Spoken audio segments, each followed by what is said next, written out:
పార్వతీపురం మన్యం జిల్లా పొడి పంచాయతీ కరంగూడ గిరిజన గ్రామానికి రోడ్డు సదుపాయం లేక తీవ్ర ఇబ్బందులు పడుతున్నారు గిరిజనులు.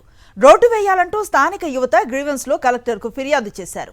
ఎన్నో ఏళ్లుగా తమకు రోడ్డు సదుపాయం లేకపోవడంతో అనేక ఇబ్బందులు పడుతున్నామని ఆవేదన వ్యక్తం చేశారు. మంత్రి గుమ్మడి సంధ్యారాణి అన్ని గిరిజన గ్రామాలకు రోడ్లు వేశామంటూ గొప్పలు చెప్పుకుంటున్నారని విమర్శించారు. తమ గ్రామానికి రోడ్డు సదుపాయం లేదని ఎన్నిసార్లు అధికారులకు ఫిర్యాదు చేసినా ఫలితం లేదన్నారు.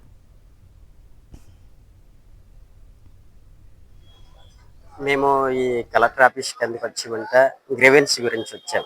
రోడ్డు గురించి బీటీ రోడ్డు కావాలని.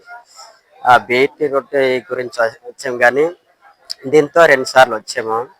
అయితే శాంక్షన్లో ఉంది కదా అంటుండ్రు, కానీ శాంక్షన్లో ఉన్నది ఆ మాట అయితే 2019 నుండి వెళ్తున్నాం కాదు, కానీ ఆ రోడ్డు గురించి ఎవరు పట్టించుకోవట్లేదు. దాని గురించి మళ్ళీ గ్రీవెన్స్ చేస్తే లేదంటే ఎవరైనా స్పందన వస్తుందేమో అనేసుకొని కలెక్టర్ ఆఫీస్ వచ్చేమండి.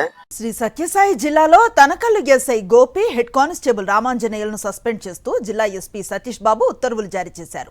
ఈ నెల 5న తనకల్లు పోలీస్ స్టేషన్ వద్ద ఈశ్వరప్ప అనే వ్యక్తి దారుణ హత్యకు గురయ్యాడు. దీనిపై ఉన్నతాధికారులు విచారణకు ఆదేశించగా విధుల పట్ల నిర్లక్ష్యం వహించారంటూ ఎస్ఐ గోపితో పాటు హెడ్ కానిస్టేబుల్ రామాంజనేయులపై సస్పెన్షన్ వేటు వేశారు.